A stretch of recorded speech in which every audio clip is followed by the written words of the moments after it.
కృప బట్టి వందనాలు తెలియజేస్తున్నాం. ఈ 8వ నెలలో ప్రభువా 2వ వారంలో నన్ను చేర్చి నిన్ను ఆరాధించి నిన్ను స్తుతించే భాగ్యాన్ని మాకు అనుగ్రహించినందుకు వందనాలు తెలియజేస్తున్నాం.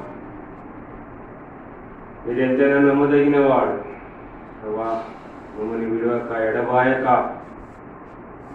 మాకు తోడే ఉండి ప్రభువా మమ్మల్ని కష్టాల్లో, ఇరుకులో, ఇబ్బందులో, తెగుళ్ళు పరిస్థితిలో కాచి కాపాడి పోషించి నడిపించినందుకు వందనాలు తెలియజేస్తున్నాను. కీర్తనగాడు సురేక్షణ మందుని స్తుతించిన నీ కాకుదల లేకపోతే మేము ఎప్పుడో పాతాళంలో దిగిపోయేవాళ్ళం, వంటి వారం అయిపోయేవాళ్ళం. సజీవులు కదా, సజీవ జీవం గల దేవుని స్తుతించగలదరని మమ్మల్ని కూడా సజీవులుగా ఉంచి ప్రభావంగా స్తుతించే ఆరాధించే భాగ్యాన్ని మాకు మరొకసారి అనుగ్రహించినందుకు వందనాలు తెలియజేస్తున్నాం. ఎంతమందికి లేని భాగ్యాలు నీ చిన్న అనుకున్న అయినా మాకి అనుగ్రహించినావు. ఇంకోటి వందనాలు తెలియజేస్తున్నాం ప్రభా. మాటల్లో మాట్లాడుతూ వచ్చినాం, నీ గొప్పతనాన్ని బయలుపరుస్తూ వచ్చినాం, నీ ప్రేమని బయలుపరుస్తూ వచ్చినాం. అందువల్ల స్తోత్రం.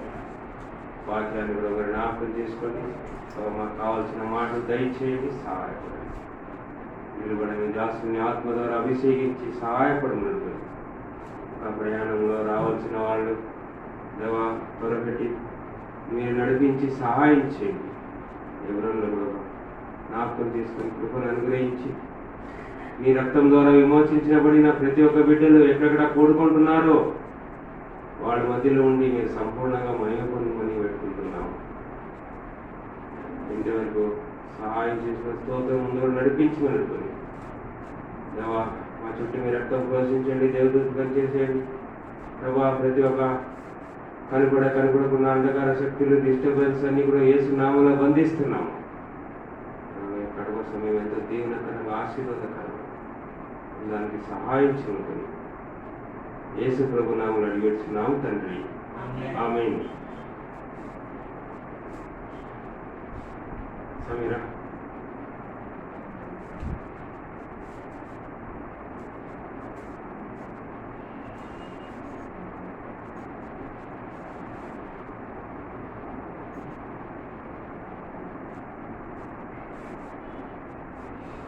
ప్రభు అయిన యేసుక్రీస్తు నామములో మీ అందరికీ వందనాలు తెలియజేస్తున్నాను. మనం 3 పాటలు పాడుకుంటూ వచ్చాం. పూర్ణ హృదయ స్తోత్రము, స్తుతించు స్తుతించు నమ్మకమైన నా ప్రభు.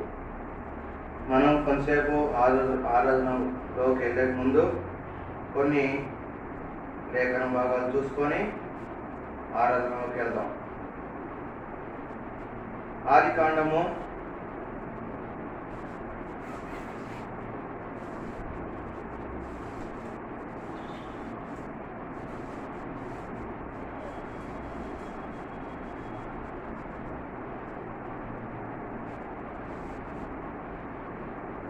1వ అధ్యాయం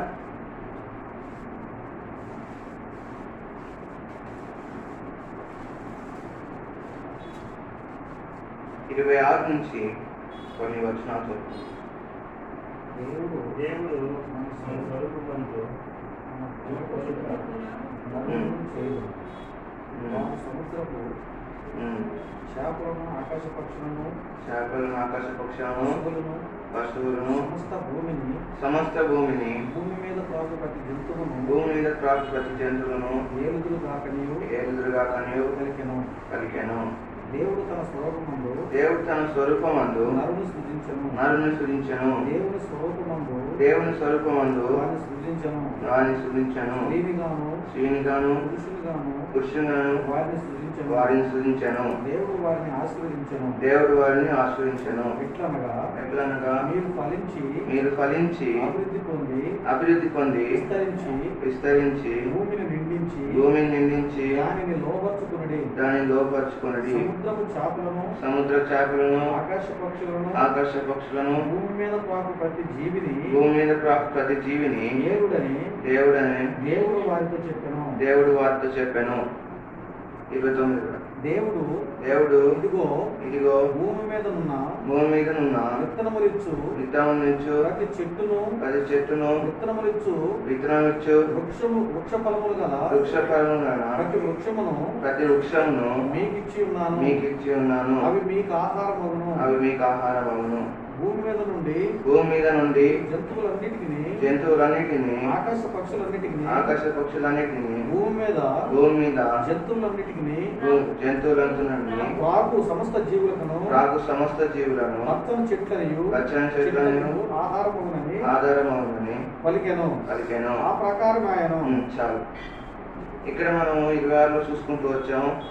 దేవుడు తన స్వరూపమందు నరుని సృజించాలనుకుంటూ వచ్చాడు. ఇక్కడ దేవుడు అనేక ఒకటి నుంచి చూసుకుంటూ వస్తే దేవుడు అన్ని కూడా ఆయన ఒక మాట ద్వారా సృజిస్తూ వచ్చాడు. అయితే ఇక్కడ నరుని చూసుకుంటూ వస్తే ఆయన ఒక స్వరూపంలో మనల్ని సృజించాలనుకున్నాడు. ఆయన ఒక చేతి ద్వారా మనం సృజించుకుంటూ వచ్చాడు. ఎవరికి కూడా దేవుడు ఆయన ఒక చేతి ద్వారా సృజించలేదు.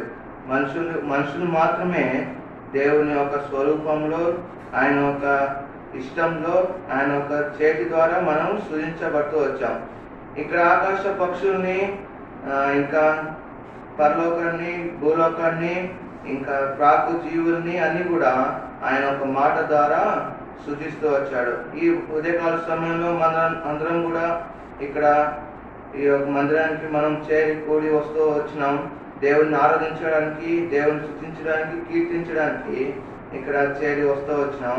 అయితే ఇక్కడ మనం ఈరోజు ఉదయకాల సమయంలో దేవుడు ఆయన ఒక స్వరూపంలో మనం సృజిస్తూ వచ్చాడు కాబట్టి మనం ఉదయకాల సమయంలో ఆరాధించాలి. ఏ ఊరికి కూడా, ఏ ఒక్క పక్షులకి, ఏ ఒక్క దానికి కూడా దేవుడు ఆయన ఒక మాట ద్వారా సృజిస్తూ వచ్చాడు. కానీ నరుడు మాత్రమే ఆయన స్వరూపంలో సృజిస్తూ వచ్చాడు. నరుడు దేవుడు ఎలా సృజిస్తూ వచ్చాడో మనం 2:7లో చూస్తాం.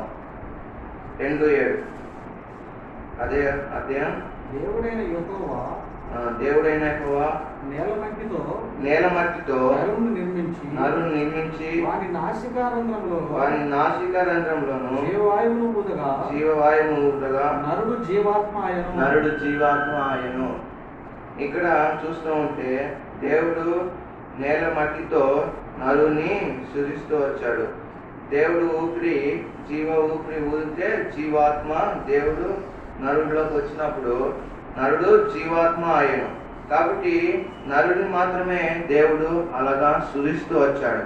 ఇంకా దేనికి కూడా ఆయన అలాగా సృజించు రాలేదు. అన్ని కూడా నోటి ద్వారా, మాట ద్వారానే పక్షులను, జీవులను, చెట్లను, ఆకాశం, భూమి అన్ని కూడా ఆయన నోటి ద్వారా సృజిస్తూ వచ్చాడు. కాబట్టి మన యుద్ధకాల సమయంలో మనకింత గొప్ప ధన్యత, ఇంత గొప్ప భాగ్యము దేవుడు మనకి ఈ యొక్క మనుషులకు మాత్రమే దయచేస్తూ వచ్చాడు. కాబట్టి మనందరం కూడా దేవుడు ఆయన స్వరూపంలో సృజిస్తూ వచ్చాడు, నడిపిస్తూ వచ్చాడు. కాబట్టి మన ఈ ఉదయకాల సమయంలో మనం దేవుణ్ణి ఆరాధించాలి, దేవుణ్ణి కీర్తించాలి. ఇంకా చూస్తే ద్వితీయోపదేశ కాండము 7వ అధ్యాయం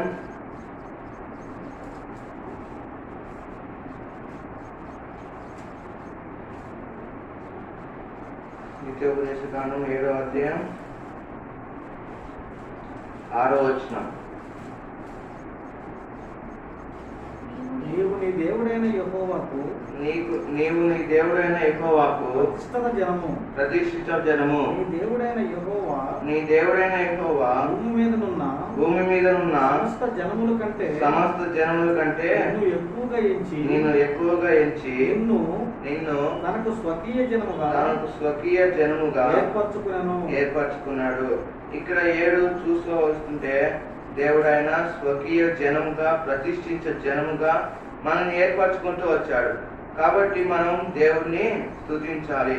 దేవుడు ఫస్ట్ మనల్ని నిర్మిస్తూ వచ్చాడు కాబట్టి మనం దేవుడు స్తుతించాలి. కాబట్టి ఇక్కడ ఏర్పరచుకుంటూ వచ్చాడు, ప్రతిష్ఠించే జనముగా మనం చేస్తూ వచ్చాడు. కాబట్టి మనం ఈ ఉదయకాల సమయంలో మనం దేవుడిని ఆరాధించాలి. మనుషులు మాత్రమే దేవుడు స్తుతిస్తూ వచ్చాడు, ఇంకా దేవుడు ఏర్పరచుకుంటూ వచ్చాడు. కాబట్టి మనం ఏర్పరచు కోలేరు మనము అని పాట పాడుకుంటూ వచ్చాము. కాబట్టి మనం దేవుణ్ణి ఏర్పరచుకోలేదు, దేవుడు మాత్రమే మనల్ని ఏర్పరచుకునేవాడుగా ఉన్నాడు. మళ్ళీ నమ్మకమైన నా ప్రభు అని పాడుకుంటూ వచ్చాం. మనం నాకు నమ్మదగిన వారిని కాకపోయినా దేవుడు మనల్ని నమ్మదగిన వాడుగా ఉండి మనల్ని ఏర్పరచుకుంటూ వచ్చాడు, సృజిస్తూ వచ్చాడు. భూమి పుట్టక ముందే నిన్ను ఏర్పరచుకున్నాడు అని బైబిల్ సెలవిస్తుంది. కాబట్టి ఉదయకాల సమయంలో మనము ఏర్పరచబడిన జనము, ప్రతిష్ఠితమైన జనము. అలాగే ఇంకా ఏర్పరచుకున్న జనం పోతే నిర్గమకాండము 19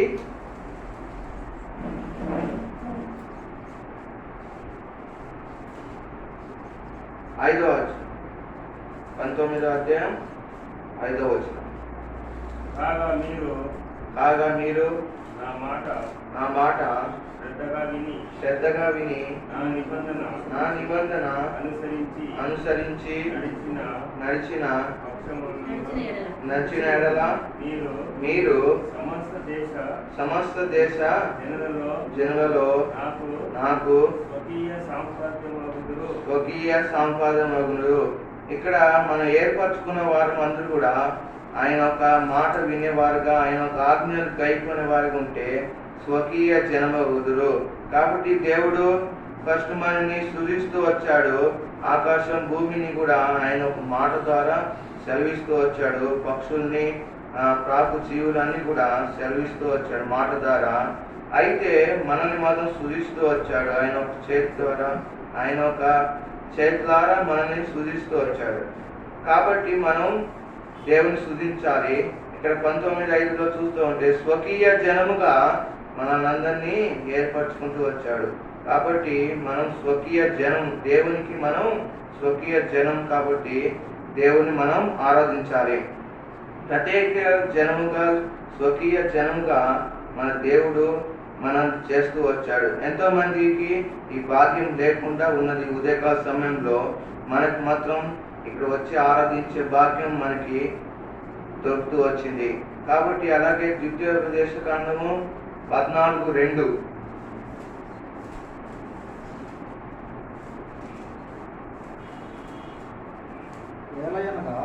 ఏలైనగా నీ దేవుడైన యెహోవాకు నీవు ప్రతిష్ఠిత జనము మరియు యెహోవా భూమి మీద ఉన్న సమస్త జనములలో విశేషముగా స్వకీయ జనమగునట్లు నిన్ను ఏర్పరచుకున్నాడు. కాబట్టి ఈ భూమి మీద సమస్త జనులలో విశేషముగా తనకు స్వకీయ జనమగునట్లు నిన్ను ఏర్పరచుకున్నాడు. కాబట్టి ఉదయకాల సమయంలో ఆయన స్వకీయ జనముగా మనల్ని ఏర్పరచుకుంటూ వచ్చాడు. కాబట్టి మనం దేవుణ్ణి ఉదయకాల సమయంలో స్తుతించాలి. మనల్ని దేవుడు నిర్మించాడు, తనకి ఏర్పరచుకున్నాడు, తర్వాతకి స్వకీయ జనముగా మన ఉదయకాల సమయంలో చేస్తూ వచ్చాడు. కాబట్టి మనం ఈ ఉదయకాల సమయంలో ఆరాధించే వారుగా ఉండాలి. కాబట్టి ఇంత చేసిన దేవుడికి మనం ఆరాధించాలి, కీర్తించాలి. దేవుడు చాలా గొప్పవాడు. కాబట్టి అంత గొప్ప మహిమ ఘనత కలిగిన వాడు మనల్ని నిర్మిస్తూ వచ్చాడు. కాబట్టి మనము మానవులు దుమ్ము లాంటి వాళ్ళం, గడ్డి వంటి వాళ్ళం, నీటి మీద ఉన్న బుడగ వంటి వాళ్ళం అయినప్పుడు కూడా దేవుడు మనల్ని ఏర్పరచుకుంటూ స్వకీయ జన్మగా చేసుకుంటూ సృజిస్తూ మనం నడిపిస్తూ ఈ ఉదయకాల సమయం తీసుకొని వస్తూ వచ్చాడు. కాబట్టి మనం ఈ ఉదయకాల సమయంలో ఆయన సృష్టించాడు కాబట్టి మనం ఆరాధించాలి, ఏర్పరచుకున్నాడు కాబట్టి మనం ఆరాధించాలి. స్వకీయ జన్మగా మనల్ని చేసుకుంటూ వచ్చాడు కాబట్టి ఆరాధించాలి. ఎవరు కూడా ఇంత గొప్ప భాగ్యము దేవుడు ఇయ్యట్లేదు, మనకు మాత్రమే దేవుడు ఇస్తూ వచ్చాడు. కాబట్టి అన్ని కూడా ఆయన ఒక నోటి ద్వారా చెప్తూ వచ్చాడు. ఆకాశాన్ని, భూమిని, సూర్యుడిని, చంద్రుడిని, నక్షత్రాలని, తర్వాత చెట్లను అన్ని కూడా ఆయన నోటి ద్వారా సృజిస్తూ వచ్చాడు, చేస్తూ వచ్చాడు. అయితే మానవుని మాత్రం ఆయన చేతుల ద్వారా చేస్తూ వచ్చాడు. కాబట్టి మన ఉదయకాశంలో ఆరాధించాలి. దేవుడు మనకి ఇంత చేసినప్పుడు కూడా ఎన్నోసార్లు తప్పిపోయే వారంగా ఉన్నాం. ఎన్నోసార్లు దేవునికి దూరంగా జీవించే వారంగా జీవిస్తూ వస్తున్నాం. కాబట్టి దేవుడు ఇక్కడ ఆదంలో చూస్తూ ఉంటే 3వ అధ్యాయంలో చూస్తూ ఉంటే ఆదం కూడా దేవుడు సృజిస్తూ వచ్చాడు, ఏర్పరచుబడుతూ వచ్చాడు. అన్ని కూడా సమస్తము దేవుడు ఇస్తూ వచ్చాడు. అయినప్పుడు కూడా సాతానుడు అక్కడ దేవునికి మనుషులకి సంబంధం విడగొట్టాలని ఇక్కడ పన్నాగం వేసినప్పుడు ఆదాము హవ్వ వాళ్ళు పడిపోతూ వచ్చారు, లోకంలో పడిపోతూ వచ్చారు. దేవుని యొక్క మహిమ కోల్పోతూ వచ్చింది. దేవునికి మనకి సంబంధం తెగిపోతూ వచ్చింది. దానికి ముందు దేవుడు రోజు సాయంకాల వేళ దేవుడు ఆదాము కలవడానికి వస్తూ వచ్చింది. మనం 1-2 చూస్తూ ఉంటాం. కాబట్టి అలాగే మనం కూడా ఇంతకుముందు దేవునిలో మంచిగా ఉండి దేవునిలో నివసిస్తూ దేవుని యొక్క మాటలు గైకొనుకుంటూ దేవుడు సృజించాడు, ఏర్పరచుకున్నాడు, స్వకీయ జనంగా ప్రతిష్ఠించే జనంగా చేసుకుంటూ వచ్చినప్పుడు కూడా మనం ఎన్నోసార్లు దారి తప్పిన వారంగా మనం ఉన్నారు. కాబట్టి దేవుడు దానికోసం మళ్ళీ ఈ భూలోకానికి వస్తూ వచ్చాడు. ఆయన ఒక శాశ్వత ప్రేమతో మనల్ని ఏర్పరచుకుంటూ వచ్చాడు. తప్పిపోయినప్పుడు ఆయన ఒక శాశ్వతమైన ప్రేమతో మనం మళ్ళీ తిరిగి దేవునిలో ఉండాలని, దేవుళ్ళు నడుచుకోవాలని ఈ యొక్క ఏర్పరచుకునబడిన వారంగా, సృజించే వారంగా, మనం తప్పిపోయిన వారంగా ఉన్నాము. మళ్ళీ ఏర్పరచుకునే వారంగా చేయాలని, తర్వాతకి సృజించిన దేవుని యొక్క బిడ్డలంగా మనం చేర్చాలని మళ్ళీ దేవుడు శాశ్వతమైన ప్రేమతో ప్రేమించి ఈ భూలోకంకి వస్తూ వచ్చాడు.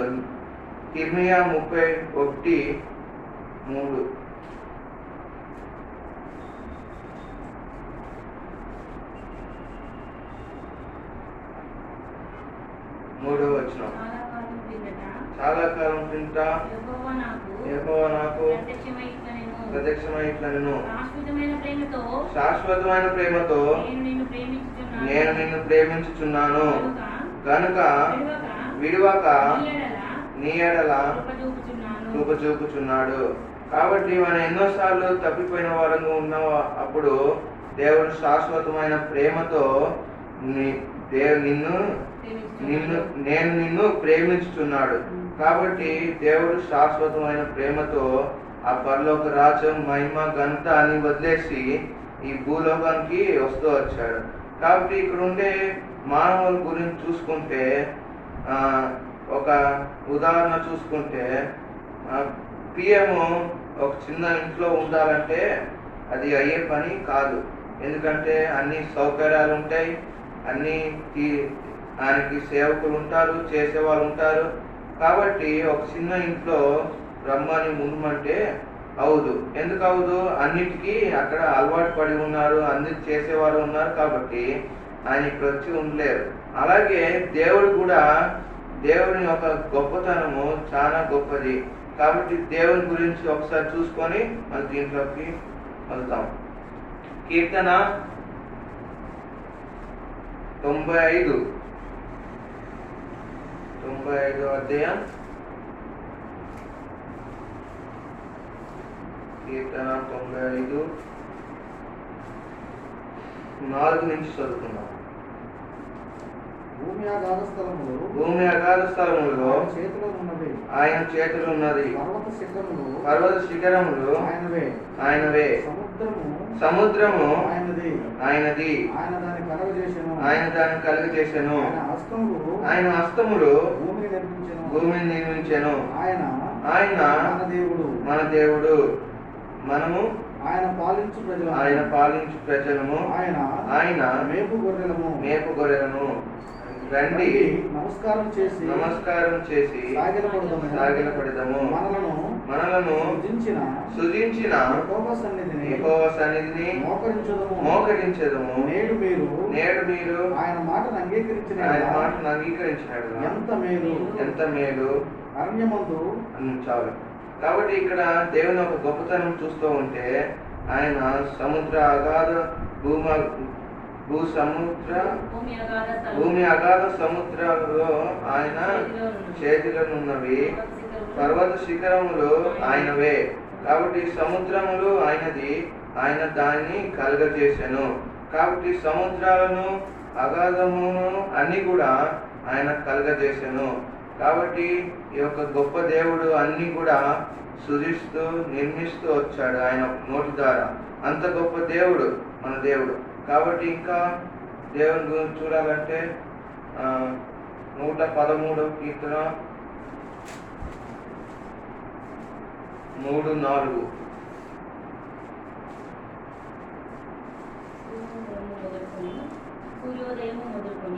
సూర్యోదయం మొదలుకొని సూర్యాస్తమయం వరకు యెహోవా నామము స్తుతినొందదగినది.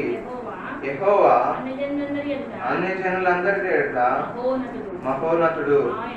ఆయన మహిమ ఆకాశ విశాలమును వ్యాపించి ఉన్నది. ఉన్నతమందు ఆసీనుడై ఉన్న మన దేవుడైన యెహోవాను పోలి ఉన్నవాడెవడు?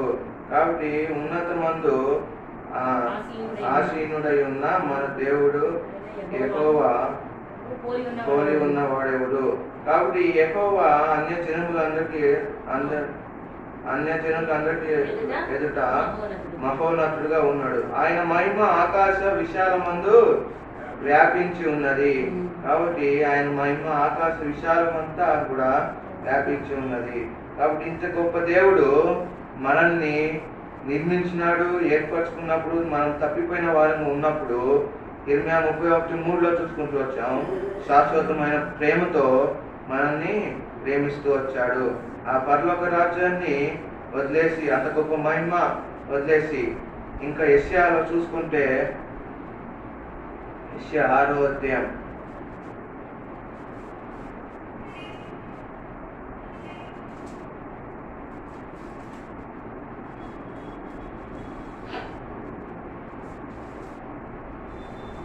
పరిశుద్ధుడు పరిశుద్ధుడు అని ఉంటుంది. 6:3 వారు సైన్యములకు అధిపతి యెహోవా పరిశుద్ధుడు పరిశుద్ధుడు పరిశుద్ధుడు సర్వలోకమును ఆయన మహిమతో నిండి ఉన్నది. ఆయన గొప్ప స్వరముతో గాన ప్రతిగానము చేయుచుంది.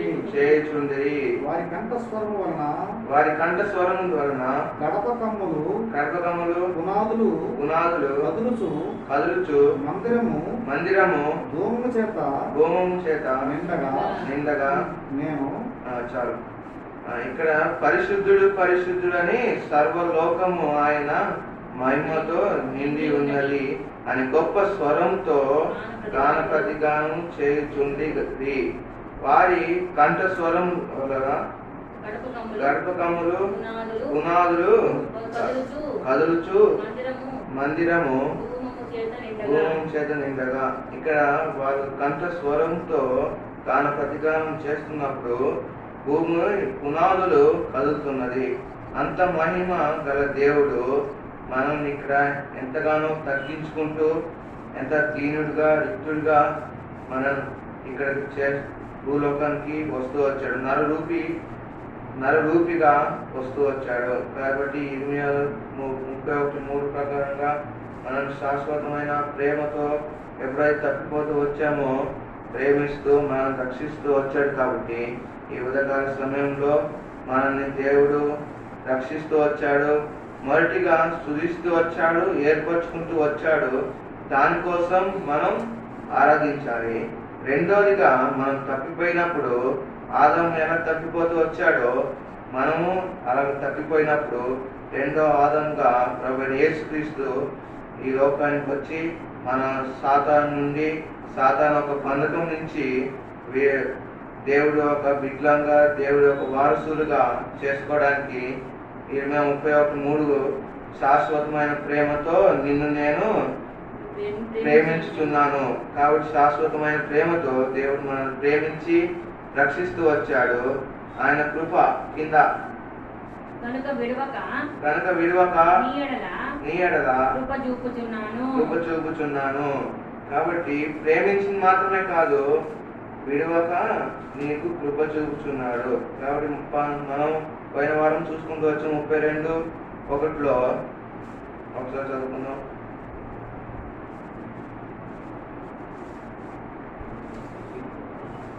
కీర్తన 92:31 కాదు.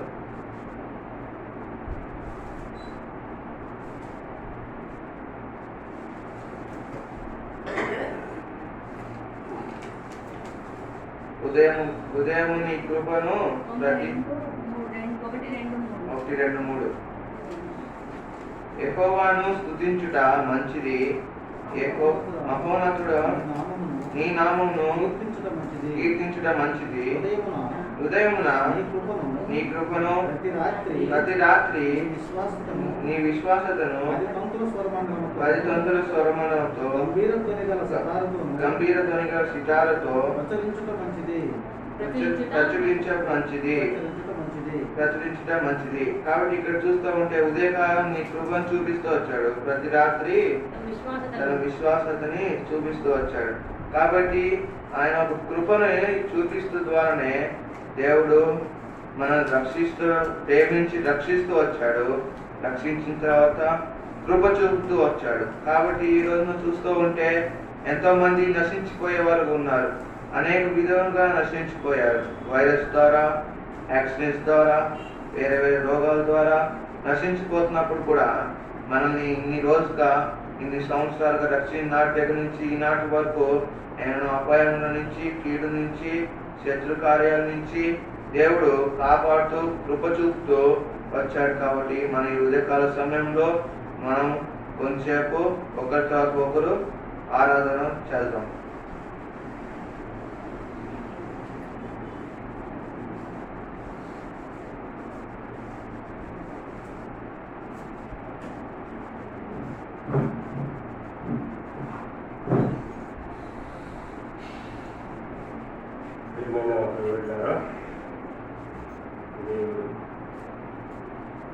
కొన్ని మాటలు గుర్తు చేస్తూ వచ్చాడు.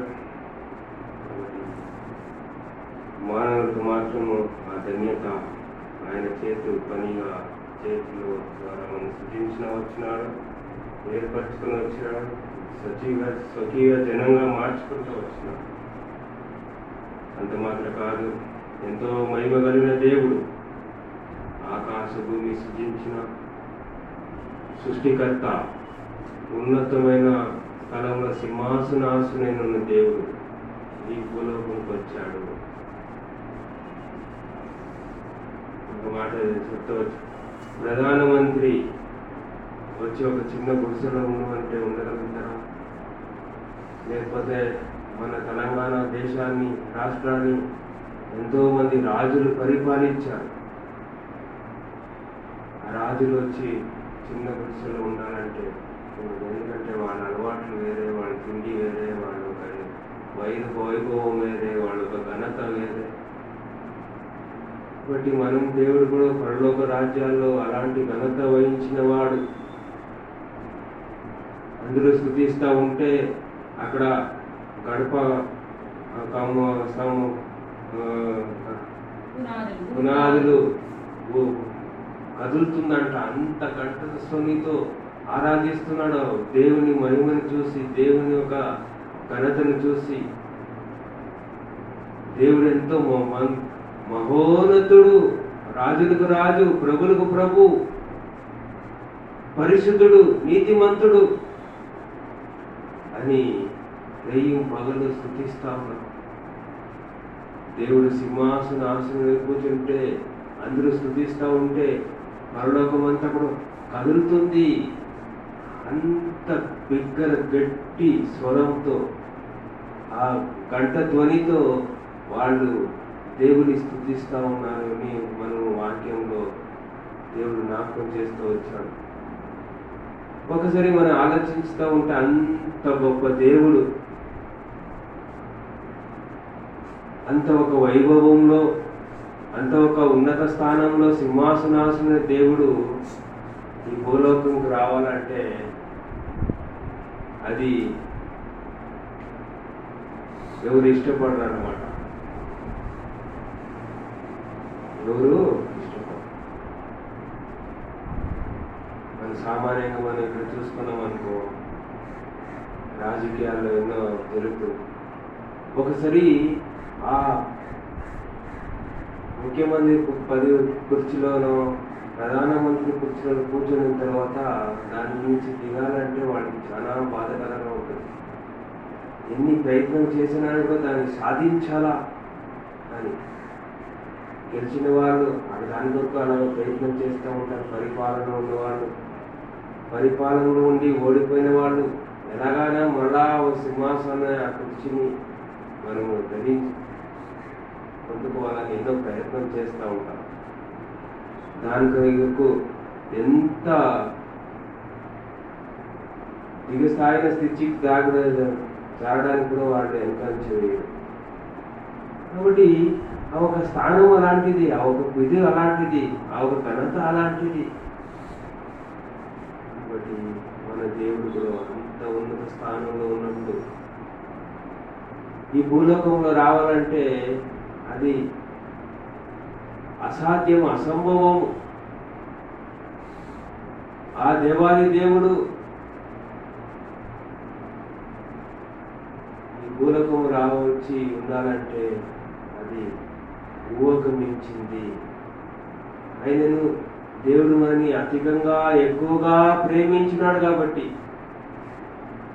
ఒక రాజభవనంలో నుంచి, ఒక రాజు గుడిసెలో వచ్చి నీవు నివసించిన ప్రకారంగా ప్రభువైన యేసుక్రీస్తు అక్కడి నుంచి వచ్చి ఈ భూలోకంలో నివసిస్తూ వచ్చాడు, నరరూపి అయ్యాడు. తరువాత నరరూపి అయింది మాత్రమే కాదు, మన పాపమంతా కూడా ఆయన మీద వేసుకొని